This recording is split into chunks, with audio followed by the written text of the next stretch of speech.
Good morning, universe. This is your media dragon speaking. Upon seeing the trailer pop up last month for the new K-drama Weak Hero Class 1, I knew I had to watch it ASAP. For this first spoiler-free section, we are going to be breaking down why the punches hit so hard, the pen stabbed so deep, and why watching this drama leaves you curled up in tension and fear and flat expression crying because you're so shook to comprehend all the emotions being thrown at you amid some seriously left-field plot twists.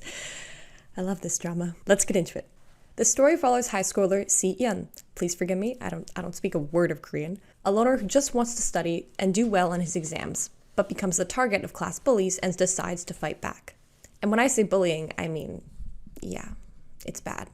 Let's start with the show's strengths. Did someone say action choreography? It's not the most expensive drama I've ever seen, but these punches and kicks and slaps are terrifying because of how real they feel. And the slower pace of the cuts featured in some of the fights speaks to the excellent acting abilities of the actors or stunt doubles. I firmly believe no one left this scene unscathed. It features creative violence, by which I mean it's more than jump cuts flashing between fists and grunting faces overlaid with the sounds of someone hammering a melon. No, instead we get deadly weapons like shoelaces, fire extinguishers, dumbbells, backpacks, and most frightening of all, a pencil.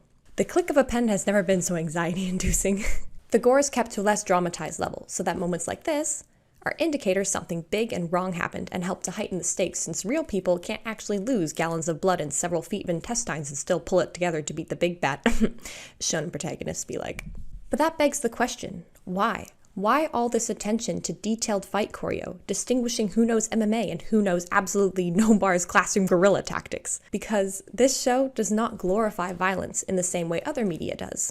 I always write my scripts before reading anyone else's reviews just to get my uninfluenced ideas out there. I think this drama is making some interesting commentary on the nature of violence itself. The most similar piece of media I have consumed to this drama at this point is a webcomic I used to read in high school called Lookism, and though it's been a while since I read it, it remains my favorite manhwa of all time.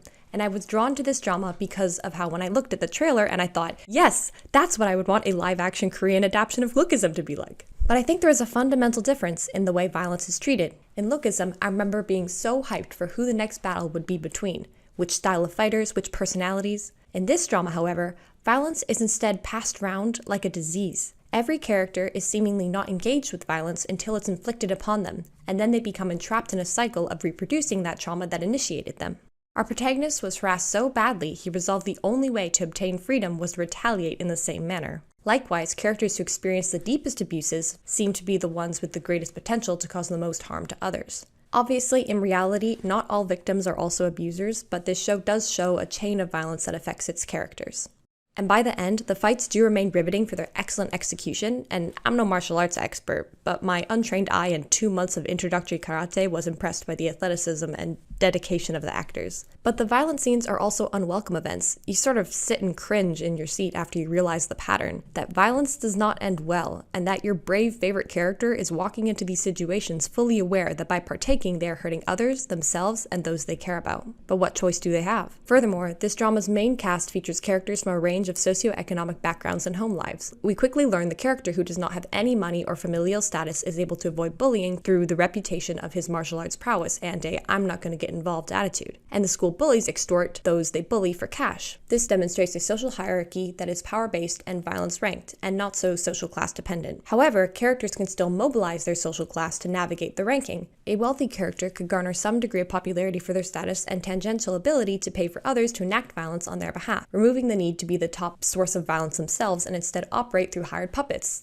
aka to be truly on top. Another topic the show touches on briefly, which I hope they go back to in future seasons, which aren't confirmed yet, I'm just really optimistic, is the proliferation of drug use. Fentanyl is a growing issue, and from what I've read, this show is correct. It's that easy to drug someone with it, or even overdose someone with it. I think the show might not have made grave enough the extent of its effects and dangerous potential, deadly potential, but it was refreshing to see such a relevant topic tackled fairly decisively.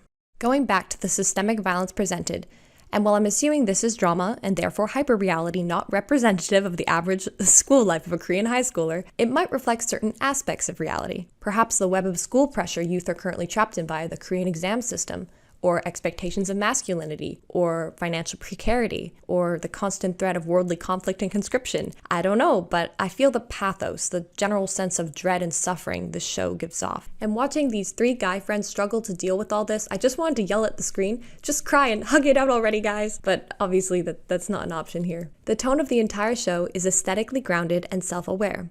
The violence and gore feel realistic, the personalities are an equal touch caricature, and it works well. The abuse scenes are treated seriously and not dismissed as weightless, and the actions of the characters suit these sorts of dangerous, rugged, and precarious lifeways under economic instability, abuse at home, and lack of a home life, or etc.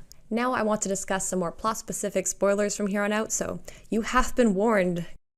My critiques begin with the overall plot structure. After learning this was adapted from a webcomic, the arc format makes more sense, allowing characters to be left behind and picked up with the assumption that they still exist in this larger open world. Like, where did you go? And where did you go for a hot minute? Furthermore, the pacing is pretty good, but it felt a little condensed, at times more like 2 films rather than a show, and I would have liked more on-screen time leading up to the big showdown, and more screen time showing the 3 friends just establishing and enjoying their bond rather than jumping straight into undergoing huge danger on one another's behalfs, like well-established blood brothers who just met. While we're being nitpicky, what did happen a few too many times for me was the convenient yet highly coincidental character interactions. Like, seriously, what are the chances Suho just happened to deliver food to the wrong door and it was Si-yeon's? Or that Si-yeon would happen to be at the store at the exact moment Young-yi was stealing lipstick. Also, that petty theft method was pretty fantastic. I do not understand why there was not a more effective way she could have gotten it into her bag, but it was sure memorable. Another element I would have liked to have seen better distributed was the scenes when we get the main character's inner dialogue outlining the psychology of how he'll approach a fight or problem. But I found the Pavlov's dog reference a little on the nose since it was heavily featured in the first 2 episodes. I thought perhaps it would get more elaborate, but I felt the showrunners just kind of forgot about this element, the psychology element, until at the end when they kind of slid the psych stuff back in. I think they should have gone all the way and made the protagonist's thought process a titular and evolving process in the plot, or have removed it altogether. Another repeat eyebrow raiser for me was a lack of teachers or even authoritative adult presences in even monitored institutions. I remember exactly one scene when they showed a shot of a teacher looking frightened and then ducking out of the classroom seemingly to go get help. I don't think help ever comes, and the characters repeatedly show up to school right after having nearly beaten someone to death in front of everyone the day before. But that first Si-yeon snap scene, so good. I did not realize how methodical his anything goes guerrilla fighting would be. Going back to my thematic point on violence and fighting, Jung-suk-dae, I tried, guys. In episode 2, when he's hired to beat Si-yeon, the fight scene is once again in broad daylight. It makes the whole matter less mysterious and more awkward. This man was feeling awkward and probably shameful about being paid to go and beat up a tiny untrained schoolboy. I think his repentance when he turns himself in was well-founded, given the number of people he hurt in one scene, not including those alluded to before the story. I mean, he's not a fantastic guy.